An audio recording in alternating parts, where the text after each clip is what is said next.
You're listening to Potty Mouth Radio, the home of movies, music, television, and comedy. This podcast is filmed in front of a live studio audience and contains coarse language. Could it be any more spoilery about a 25-year-old sitcom?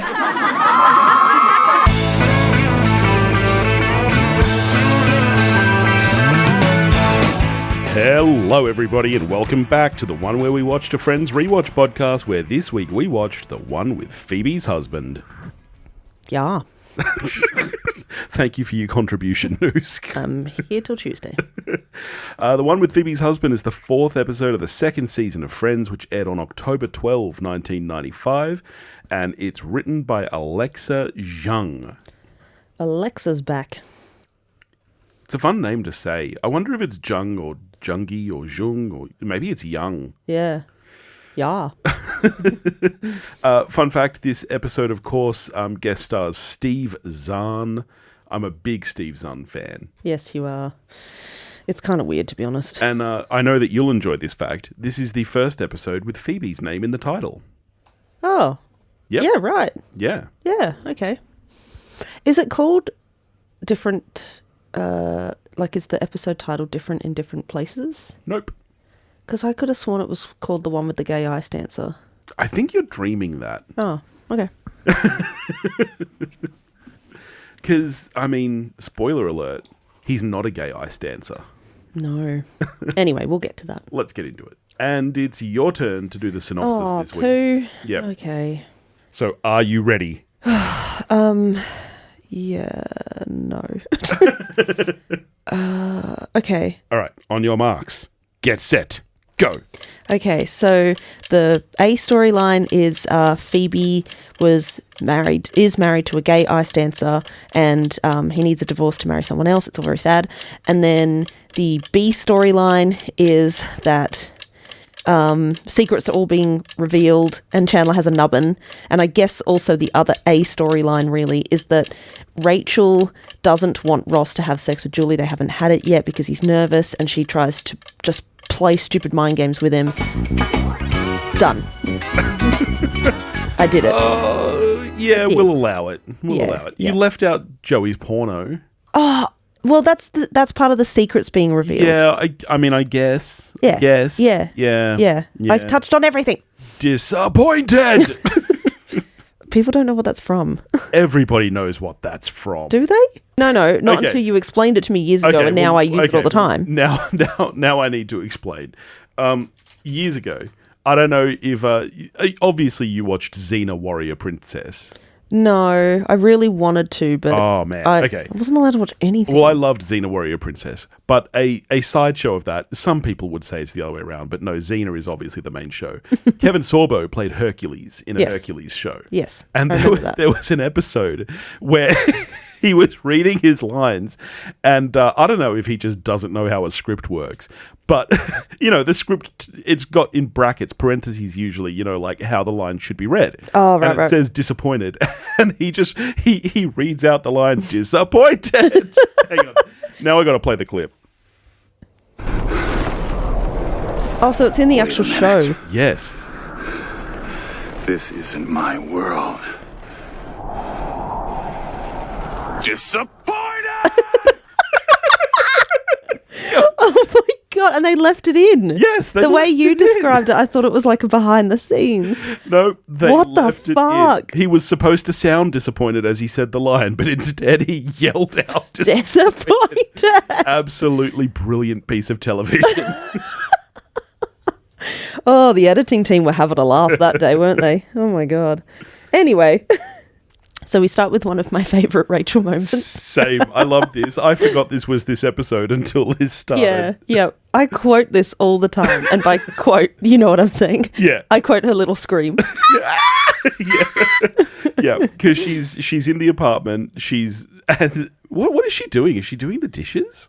Oh, she's always meant to be doing the dishes. Yeah. She never does them. Does she use the cups? I believe she does. And she's talking to her mum on the phone about, obviously, some woman who was probably raped or murdered, as is usually the way. And she's like, oh, she was walking alone at night. I would never do that. No. It's not her fault. Okay? Let's just start there. Anyway. And she's like, this is a safe street. It's a safe city, blah, blah, blah. And then she freaks out because a pigeon flies in the window. And she's like, I've got to go. Yeah. And I just love how she's like, that's fine. You read the newspaper. Yeah, I'm read going to the get a Family pot. Circus, enjoy the gentle comedy. No, I love that. I'm going to get a pot. It's not for you. Oh man, I totally feel this because Yeah, know you how are much I terrified hate of birth. anything that flaps. Yep. Do you remember on our very first date when we were walking home and we were attacked by a swarm of crickets? Attacked is a very, very strong Oh, and come incorrect on. word Oh, to use. come on. You were screaming as well. No. So I haven't found this happened in recent years, but Australian summers, like, sometimes there'll just be like a swarm of crickets around. Yeah. And if they're on the path you're using, you just have to like find a different path or walk through them. And they're massive crickets. They're jumping everywhere. I don't know why it happens. Like, they just like doing it. They're having a little jumping party. And this was the only path we could use. There wasn't any other way around. And I was like, we're going to have to walk through them. And you were like, oh my God. Yeah. They're flappy. And we walked through together. And I did squeal at one point because they're like jumping off our legs and everything. Yes. Also, I was in bare legs. I was in a short skirt. And you... we were very, very young. We were first dating. Yeah. And I was like, oh, this would be a cute moment to use as like a bonding thing. And I was like, pick me up. And you yelled, they're in my hair, and ran away from me. They weren't in your hair. They can't jump that high. They were in my hair. They were not in your horrifying. hair. You thought they were in your hair. Anyway, oh God. So she puts the pigeon in the pot. So gallant. My favourite part of this scene. When she flips the pot? Yes, when she flips it upside down. Yep. I'm like, that poor pigeon. I know. I wonder if at that point the pigeon was trained to like learn how to flip. Oh, for that shot there had to be no pigeon. Maybe no pigeon. I don't know. Yeah. And they've given it the sound effects. Yeah. Interesting fact. Pigeons were once like heavily relied on by humans, which is how they've been. Yeah, homing pigeons. Yeah, but like not just homing pigeons, like used for lots of different things. So one of my students, her Roman Empire is pigeons. Okay. Yeah, and she's always telling me pigeon facts. And yeah, so humans domesticated them completely. Like if you think like cats and dogs accepted as pets, pigeons were once accepted. Yeah. And then humans were like, we've got other things now, technology took over. And so we just abandoned them. And that's why they're always like hanging out in cities and they're really friendly towards humans and they're not. Right. Because they're like. They miss their buddies. It's so sad. And we're just putting them in pots and shit. Yeah.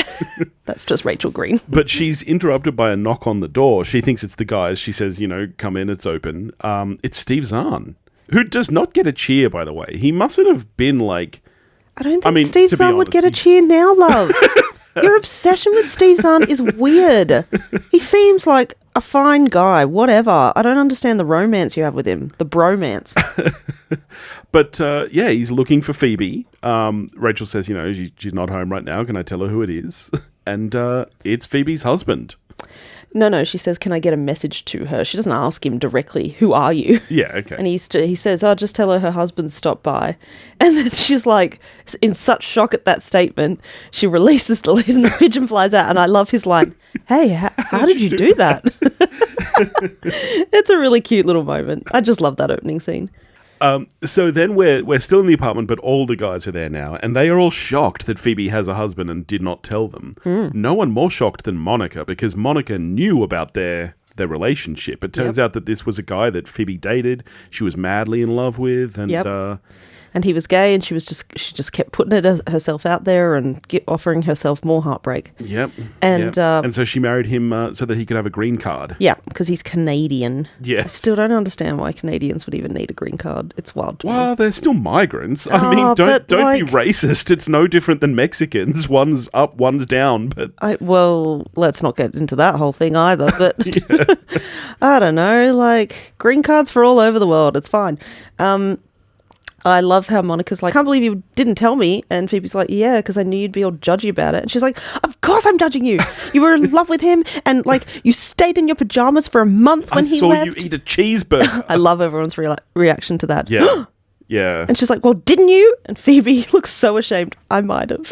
Oh, man, I tell you what, that just makes me want a cheeseburger. Same. Let's get them later. No. Today. Yes. No. Yes. No. Okay, well, I will. I think the car needs petrol. Jesus Christ.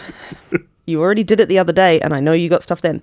Anyway, and then Ross is like, and you thought she'd be judgmental. Finally, Ross has a good moment.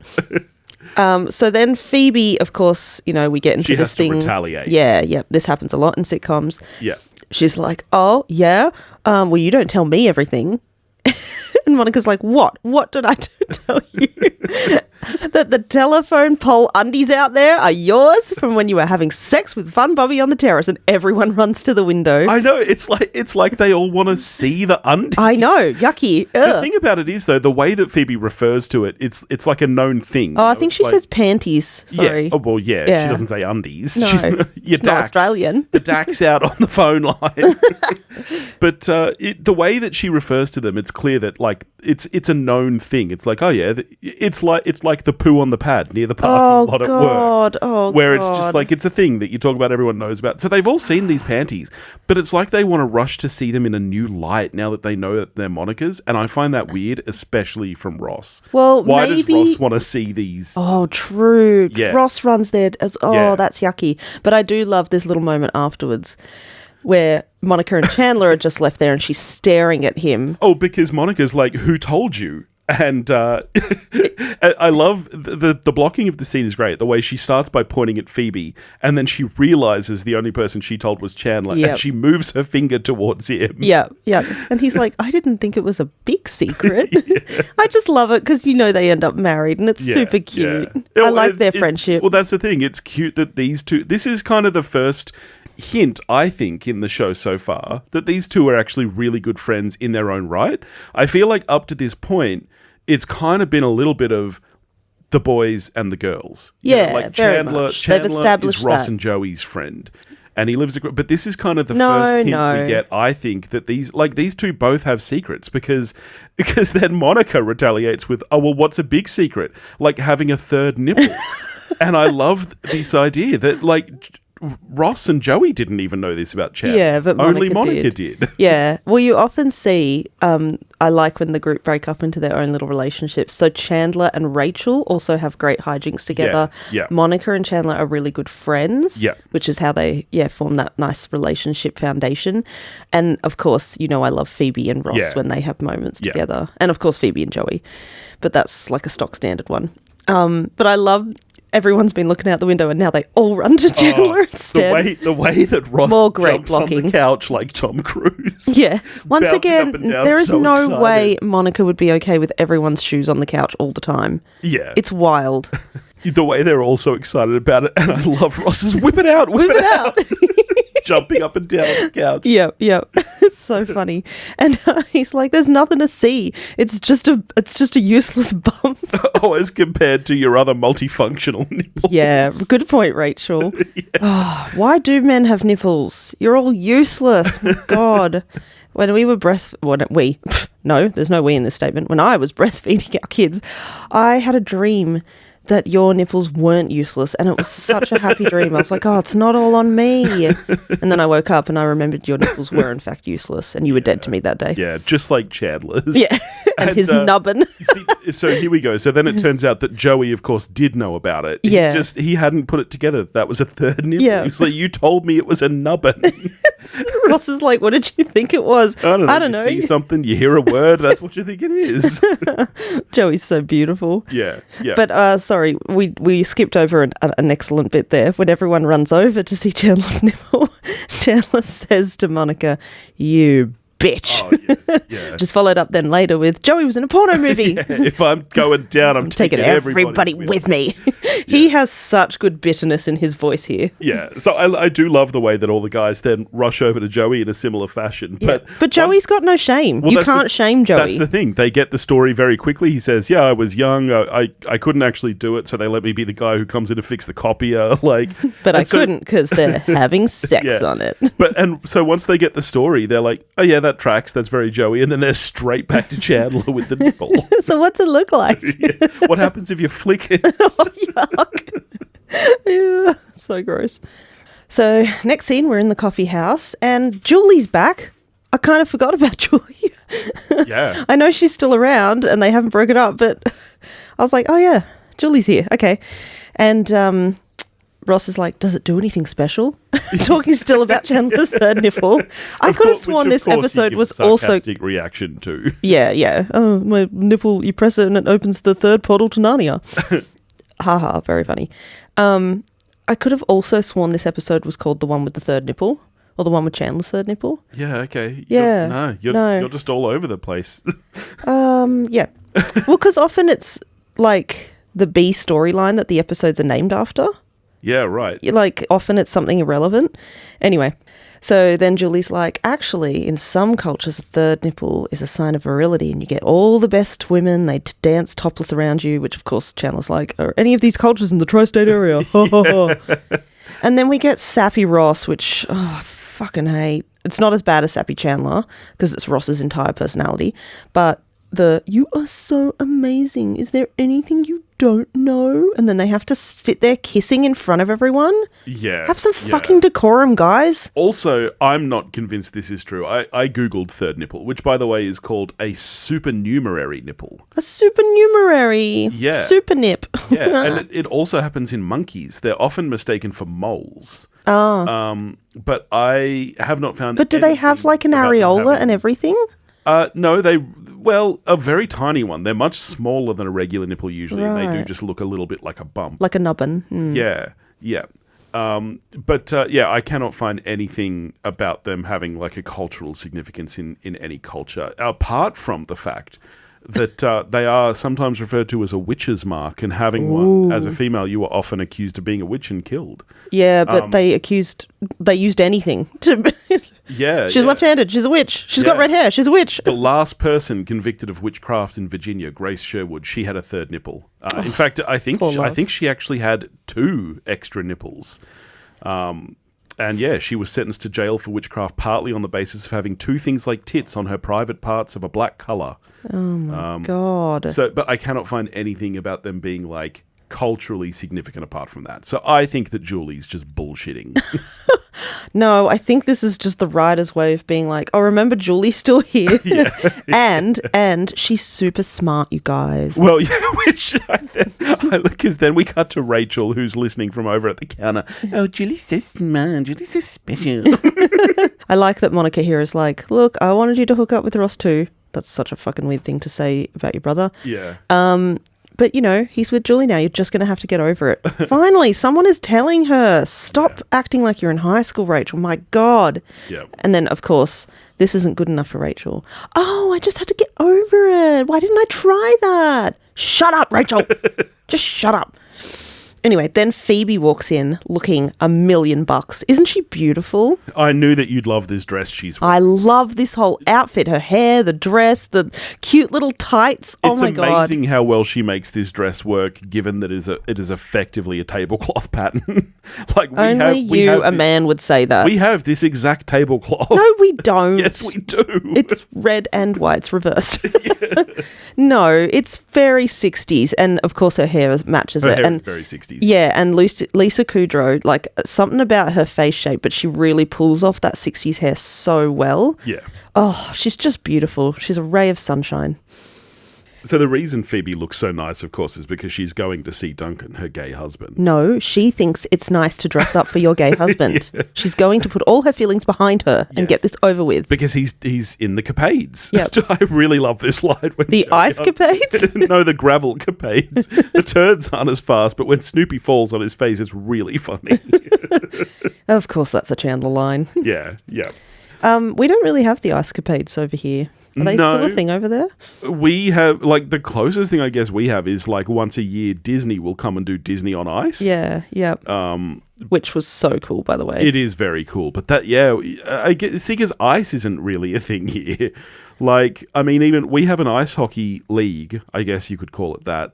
There's 7 teams, and, like, most Australians would not know their names. No. I know Canberra is the Canberra Brave. Yes. Because you have a beanie. Yes, they used to be the Canberra Knights, and now they are the Canberra Brave. That's right. Yeah. You took me to one of their games, and I was like, I'm cold. This sucks. And it's not even good seating at the Canberra ice rink. It's not even like you get raised seating or anything. You're just cold. Oh, yeah, you just stand around. Yeah, it's awful. I don't think there's any seats. And why do I keep saying we? I was pregnant. Yeah. And I do love this moment. This might be one of my favorite lines of the episode. It's 100%. Probably the funniest thing Ross has ever said. Yeah, and you can tell. No, wait. You can tell David Schwimmer is having a lot of fun with it. Yes, he's allowed to smile and laugh because he's making a joke. His character is, but you can tell David Schwimmer is enjoying it because he realizes that they're out of milk. He holds the jug up to Chandler and goes, "Hey, Chandler, you want to fill me up?" And the audience like really finds it funny, so like the actors kind of sit with it for a sec and let the laughter happen. I really like that because this is when it sort of becomes more of a audience interactive show, I reckon, from like this sort of season onwards. Yeah, where it's very much, it's almost like SNL where they wait for the audience you know, to enjoy it. They don't rush things. But Chandler's response is, "Oh, I see, because of the third nipple thing." He does that weird growl so funny. He does it well. So then we're at the coffee shop. We're still at the coffee shop. Everyone has left except for Ross and Julie. She gets up to go. Ross lies down on the couch. You don't do that in a public place. That's. I mean, the way these friends all think they own that particular couch, I reckon they would. Nah, it's like, honestly, I go to the movies at least twice a week. I still would not take my shoes off in the cinema like some people do. Yes, we know you're very passionate about it. I hate it. It's a public place. I know. Respect it. I know. But Rachel comes over to clear the table. I guess that's her one bit of work for the day. And he starts kicking her butt. Yeah. It's very flirty. Like, that's the kind of thing I do to you. It is, but, you know, I think when you're... I think it's flirty, yes. And it's inappropriate the older you get. But I think when you're all... in your 20s. Yeah, and you're in like share houses and stuff. I think it's a bit different. Yeah, okay. Like we know it is Ross being flirty because ultimately he does still have feelings for her, but you know, I could see Chandler or Joey doing this to her as well. Yeah, okay. Yeah. So he's trying to start a conversation with her. He does the whole vague thing. I really hate when people do this where they're like, "Let me ask you something." Ah, never mind. Like, oh, God. Yeah. Or when people write on Facebook. Yes, vague booking. Yeah. Yeah. The worst thing in my life just happened. That's all they say. I don't care about your clickbait, Sharon. I know. And then everyone comments like, "Oh, no, love. What happened? Are you okay?" Yeah. And I don't comment. That shit annoys me. The original poster will like all the questions, but not ever actually respond to any. I'm just going through a really hard time right now, guys. Okay, well, do it quietly. But what he wants to ask is, what's the longest that you've gone in a relationship without having the sex? Yeah. Which Rachel gets very excited by this question because she realizes that... they haven't had sex yet. Yeah, Ross and Julie, they're not doing it. And is it because she's cold in bed? Or is it because she's really bossy? It makes you feel like school? Rachel, what? Yes. You can't say those things. Some of us like bossy women. Okay, what are you trying to say? Say it. But no, the reason is it's Ross. And I actually think that this is a very genuinely reasonable reason. It's, of course, because, you know, the last person he did it with turned out to be a lesbian, and so it's kind of thrown him off. He's nervous. And I totally get that. Yeah. But unfortunately, he's talking to Rachel about it. Yes, so. and this is just like when she told Julie to get when Rachel gave bad advice to Julie about the haircut with Phoebe. It's so cruel. She says to Ross, you know what I would do? I would wait and wait and wait and wait. Women love that. You should just, no matter how hard she pushes, even if she begs, even if she says that she's going to have sex with another man, that's just how you know it's working. Yeah, and he's like, really, women want that? And she's like, more than jewelry. And then she like tosses her towel, her tea towel that she's been holding up in like victory. She is a bad person. She's a terrible person. But I still really like her. Yeah, I guess. All right, so finally we're in a different location other than the apartment twice through and the coffee shop twice through. So Phoebe has gone to meet, what's his name? Is it Gordon? No. Anyway, it doesn't matter. She's gone to meet Gay Ice Dancer and Steve Zahn. And he's like, oh, you look amazing. She's like, do I? Oh, thank you. Like, she's never like, oh, no, I look terrible. I love this about Phoebe. She owns it. And they hug. She wants to hug some more. He won't. He's like, I'm going to go get changed now. She's like, mm-hmm. She still won't let go. He's like, now. She's like, uh-huh. Then she finally lets go and she's like, Olay. He's like, what? She's like, oh, the Matador outfit. And then like he's like, oh, haha, shuts the door to get changed. And normally in any like writing of a female ever, that's when it would be like, oh my God, I can't believe I said that. I'm so cringe. Like, you know, this guy I like. And no, she's like, Olay, haha, I'm so hilarious. I love that about her. Yeah, yeah. Yeah, she's never ashamed. I love it. And it is clear that he does, you know, like her, and they're good friends. I do feel really bad for Phoebe in this situation, you know. And I love the way that she's fine. She'll get over it. I love the way that she's so sweet to him. Like, look at you, Mr. Big Capades.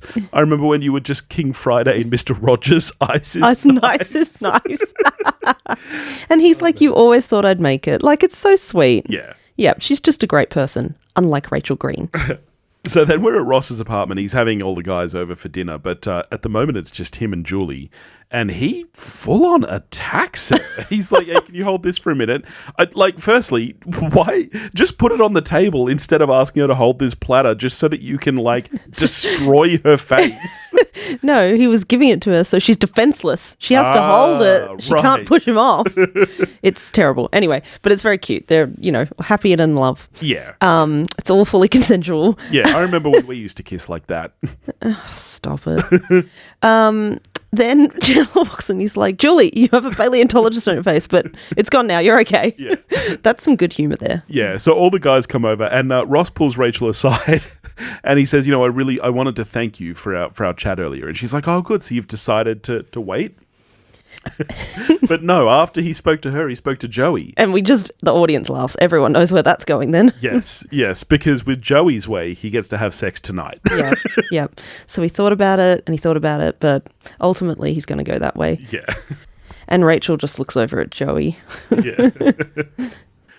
And then Chandler, of course, reveals that he brought Joey's porno tape to dinner. Yeah, which, you know, like he looks over to Joey like, sorry. And Joey's like, I'm all right with it if you're okay watching a movie with two nimble people. Such a good comeback. Yeah. You can't shame Joey. It's impossible. No. Well, and also to be fair, he's not doing anything. Yeah, exactly. I was going to say he's not in the porno. I guess technically he is, but he's not in a pornographic nude state. So Rachel, of course, because, you know, the world revolves around her. Yes. Says, oh, great, people having sex. That's the last thing I need to see. Yeah, what a weird thing to say. What's weirder than that is the way that Ross he comes over, he's like, what's wrong with people having sex? And he, like, boops her stomach. Yeah. And I'm like... that's crossing... a step too far. Yes. And his girlfriend is right there watching that. That is fucking weird. Like, if you saw me boop another girl's stomach, even if it's someone that we've been friends with, like, we've been friends with for, 15 years. If I booped her on the stomach, you'd be like, what the fuck are you doing? Yeah. I mean, it's also just not you to do that. True. So they put the tape on, of course, because everyone else wants to see it. Yep. And I really, this is one of my favorite Joey moments. I love this. They're watching it. He goes, look, and here I am. And I think, I can't get to the copier. What do I do? so I watch him have sex. The way he says it, I find really funny. Oh, I find it quite typical. Like, really? it's fine. It's just very, like, it's not imaginative Joey humour. But what I like next is he's like, and here's my line, that's bad, for, the paper tray. So funny. And then, oh, look, and here I am. Here you can see me. Oh, wait, the guy's butt's blocking me. There I am. Yeah. Yeah, so without ever having actually seen the TV in this scene, you very much get a good idea of what's happening. It's very clever. All right, so then we're back to Phoebes and Steve Zahn. What is his name? Anyway. I swear it's Gordon. Hang on, I got to look this up. Maybe it's Gordon. Duncan. I was close. No, you weren't. Yeah, it ended with an un. What? That's not close at all. Yeah, D is only like 3 letters away from G. I was really close there. Anyway, you weren't. Anyway, so we're back to Phoebe and Duncan, and he's like, oh, so she's like, you know, why did you call me?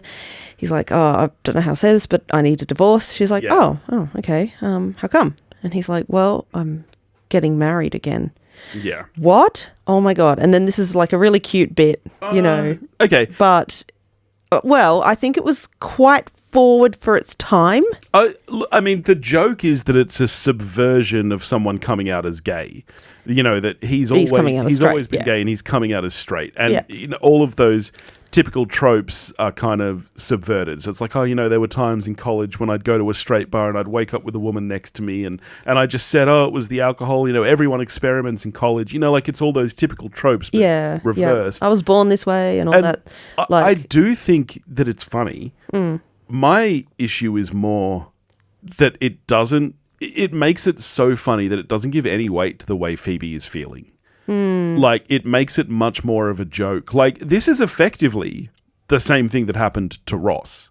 And while there are jokes made about that, we also understand how troubling that was for Ross, as it would be. I don't know. Phoebe wasn't, like, they were in a marriage for the sake of a green card. I know, but she did like him, but she was in love with him. But they weren't living together. They weren't, like, they didn't have a future together where Ross thought, okay, we're going to have children. And no, but I think the implication is that she always thought that, or hoped that she could turn him straight. You shouldn't do that, Phoebes. No, she shouldn't. But imagine... I don't know. I can understand how hurtful that would be. Oh, sure. For him to be like, oh, I'm straight, but I'm still not attracted to you. Yeah. Oh, it's really sad. Yeah. Yeah. But I like that this scene. You know, it's the early 90s, and the way they've turned it round, it's very much normalizing it. Yeah. Like you know, there's no upset that he was gay. There's upset that he was actually straight and, I guess wasn't attracted to her. Yeah. But I just, like, given the time, you know, gay marriage wasn't going to be legalised for a long time. Yeah. It was coming off the back of the, you know, AIDS crisis and stuff. True, yeah. Like, I think this was quite ahead of its time. True. But yeah, poor Phoebes. She'll be right. Then we're back at dinner at Ross's house, and, you know, everyone's really wiped. It's 11:30 at night. It's time to go home. They probably have work tomorrow. Or sitting around at the coffee shop. I was going to say. Who could say? You don't even know what day of the week this show is ever set on because it just doesn't matter. Like, well, let's assume it's a weekend. They're catching up on a weekend. Yeah, it's a Friday night. It's a Friday night, but they're beat, and so they're all going to go home. Rachel does not want them to go home because she knows that once they leave, Ross wants to have sex with Julie. Oh yeah, Ross is going to pounce. A pounce? Yeah. Oh my God. Yeah. I mean, the way he attacked her face earlier, maybe. Exactly, yes. So she says, no, you know, we never just sit around and talk anymore. Yeah, and Monica's like, Rachel, that's all we do. At least someone's acknowledging it. Yeah, but, you know, she wants to know all about Julie. Julie's been in their lives for 2 months now, and they know nothing about her. So tell us everything, Julie. What was your childhood like? Well, in a nutshell, Yeah. Rachel is infuriating in this scene. Oh, like, I know it's meant to be hilarious, the guy she likes, blah, blah, blah. I just find her insufferable.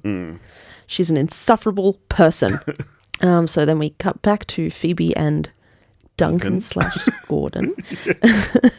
And she's like, have you told your parents? He's like, no, but my brother's straight. I think they'll be okay with it. Again, just continuing that subversion. And she's signing the divorce papers.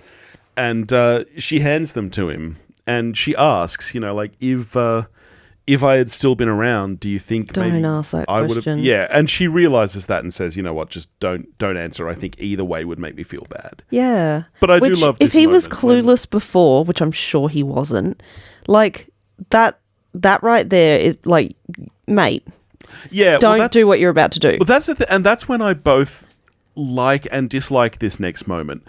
I like the way he says to her, "I love you, Phoebe." Like, I think it's really. I mean, nice. it's And maybe he's genuine, acknowledging- but well, yeah, but then don't kiss her. I think Yeah. that's the step too far. Yep. It's like it's like when Carol kissed Ross on Valentine's Day. It's just. Oh, that whole fucking scene was weird. It's time to put the pin back in it. Yeah, stop it. Yeah, I just think it's not nice to Phoebe. No. But they have a little kiss. So, like, is he doing her a favor here by giving her something she always wanted? But, like, just don't play with her like that. And then she's like, do you have a brother? So your brother's straight. No, seriously. Yeah. And it's just like he doesn't even answer her. He's like, haha. Yeah. Like, doesn't say anything. Oh, what the fuck, mate? So then we're back at dinner at Ross's, and I don't know how long it's been. It's unclear, but Julie is up to the name of her second grade teacher and her first grade teacher. Yeah. Her teacher's name was Mrs. Cobb, to which then Rachel is just like, now what is in a Cobb salad? I think this was thrown in there as a reference to Jennifer Aniston, who apparently for the entire duration of Friends running had a Cobb salad every day. What? Can I tell you a secret? You don't know what... I don't know what's in a Cobb salad. I think it's like almost like a bit of an everything salad, and it's got ham and cheese in it as well, I think, okay. or maybe now that chicken. sounds like a good salad. And like bits of corn, and Okay. maybe we should look it up. I think that's what it is. It's very American. I've never seen a Cobb salad over here. It's really not. I remember when we went at to all. America, there were lots of buffet bars with like Cobb salad everywhere. Yeah. Okay. So I think from what I'm reading, it seems like you're right. It kind of seems to be a bit of everything. An American garden salad typically made with chopped salad greens, tomato, bacon, chicken breast, hard-boiled eggs, avocado, chives, blue cheese, and red wine vinaigrette. The sounds pretty good. ingredients are laid out on a plate in neat rows. Oh, This is really wild. Like, it's... I don't know if you can see this. Yeah, I can see that. Yeah. Yeah, that's nuts. Yeah, we do not have Cobb salads here in Australia. I have never seen one in all my 30 years. In all my 36 years. Yeah, you don't need to go that deep into detail. You're closer to 40 than you are 30. No. The point is I'm not 40 yet. But you're getting there. So, yeah, we literally don't have them here. But now I kind of want one, just without the egg and avocado. Oh, egg's good though. You know what I really want is just a Caesar salad. Yeah. Caesar salad is the best salad. Because there's no salad in it except for the lettuce. There's no salad in it. That's why you like it. Yeah, I guess. But anyway, that is the straw that breaks the camel's back. Yeah. Everyone is just like, nah, I'm done. I'm out. Chandler's like, I'm going home. Yeah. And then they all walk out together and Joey's like, oh, that Julie's a talker. Yeah. Ross comes out to farewell them, and Rachel. Of course, says Rachel has to hang around.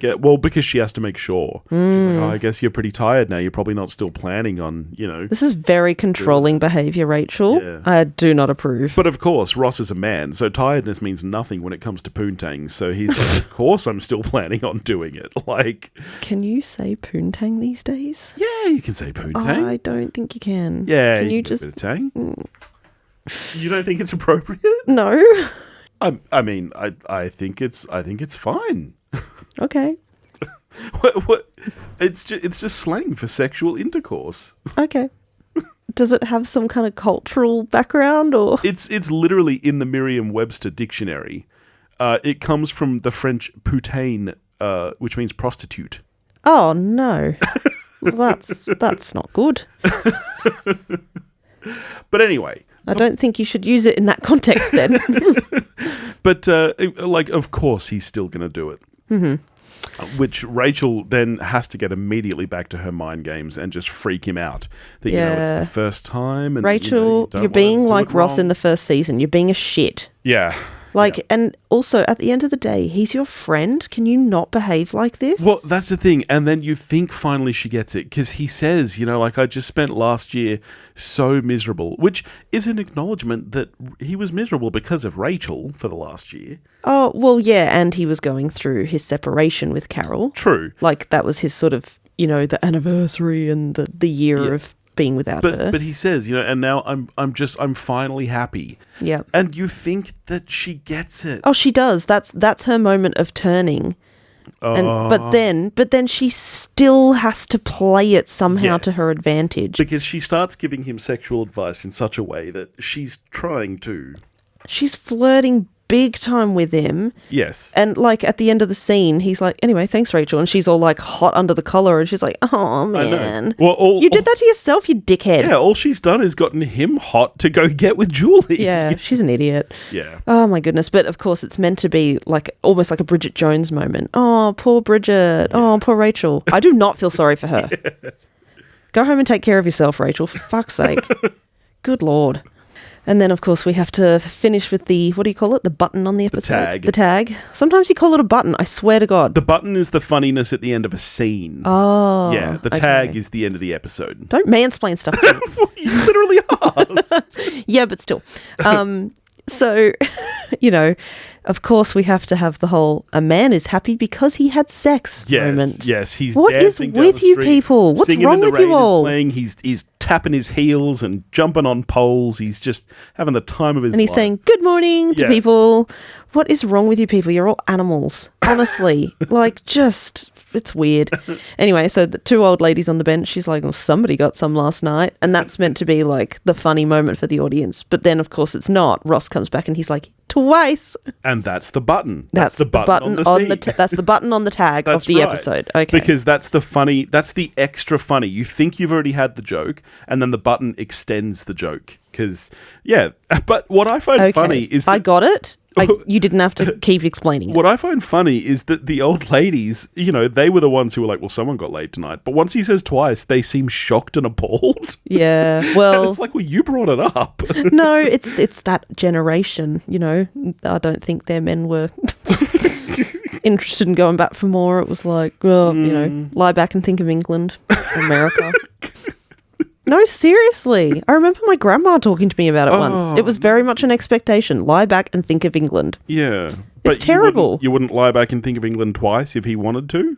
Oh, I'm sure if he wanted to. But weren't men always coming back home from the pub drunk? So, they only had one in them? Well, that's the thing. Well, and also they came back having already had some from their bit on the side. Oh, that's true. With their secretary. I've seen Mad Men. Yeah, we've all seen that. You didn't even watch all of Mad Men. I watched enough to know. No, you didn't. I think we stopped at the It's Desperate episode. Speaking of It's Desperate. Well, not yet, because we're not up to the desperate portion of the show yet. It's time for actually, before we get to the lightning round, God, we're all over the place. How are you scoring this? Oh, right, scoring. Yeah, I like this episode. There's a few key scenes in it that just stick out as happy memories of friends for me. The same. Rachel with the pigeon. Yes. The nubbin. How much? Joey's porno with the, there I am.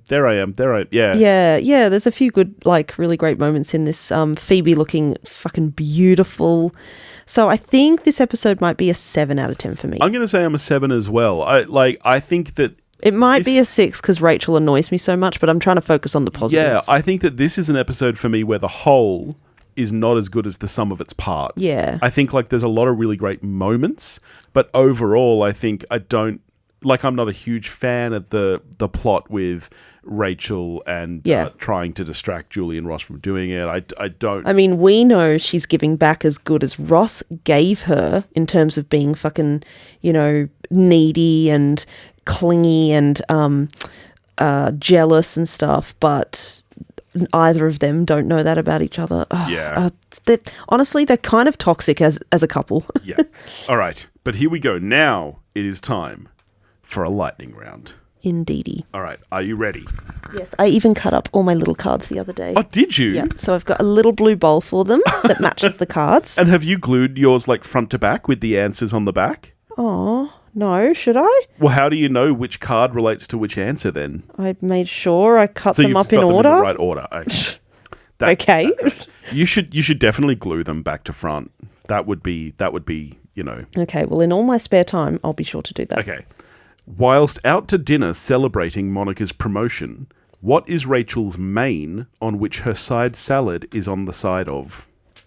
Say that whole thing again. Oh my God. Whilst out to dinner celebrating Monica's promotion, Yes. what is Rachel's main on which her side salad is on the side of? Oh, yeah, I can picture the scene.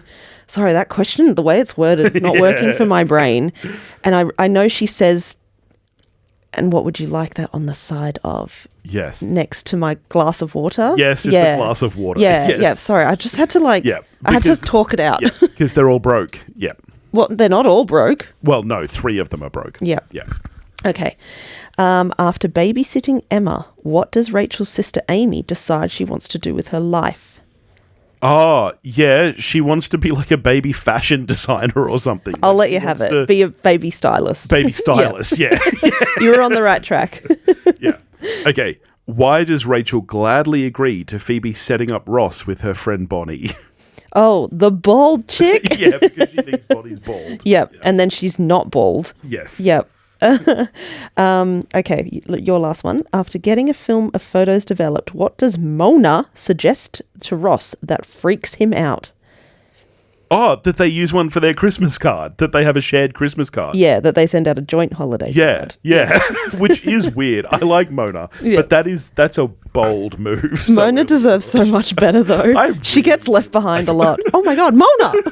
I really like Mona, actually. You do. You just have the hots for Mona, though. Mona, no, it's not that. I think she's really funny, but she's funny by not being funny. There's something weird about her anyway. Okay. Well, that, of course, brings us to the desperate portion of the episode. You are very desperate. Where we hope that you're enjoying this show. We're certainly having fun doing it. If you are enjoying it... When we have the time. Yeah. If you are enjoying it, then we would absolutely appreciate reviews and ratings. He's being desperate. In fact, I want to shout out this. I don't know if I read this to you, but this is a lovely review that we just got from 123 at $$ $2 Whoa. Apple Podcasts. That sounds like a fake review then. Well, I don't know. That's their username from the United States. The headline is, could this show be any funnier? Not only is this show hilarious, it is fun. They go through the episode breaking down the storylines and giving you fun facts along the way. Also, the married couple that hosts is perfection. Aww. You can feel the humor and love from this couple as they converse. We should all hope to have such a great marriage. Oh, that's so lovely. Yeah. Oh, that's really sweet. Yeah, we've got some I am affectionate to you publicly. We've got some really nice reviews. So thank you for those people who have reviewed. And if you haven't, please go do so. It'd be really nice. Stop being desperate. Tell all your friends about the show to listen. We'd love that. Stop being desperate. But yeah, so next week we will be watching... Pause for effect while he Googles it. I'm not. You are. I thought you had a spreadsheet. I do. So unorganized. The one with the 5 steaks and an eggplant. Oh, I love that one. Yeah, that's the one we were literally just talking about. Yes. I enjoy that episode a lot. So that is next week. In the meantime, if you want to get in touch with us, you can do that at pottymouthradio.com. You can join the Facebook listener community. We will catch you next week. That's not good for the paper tray.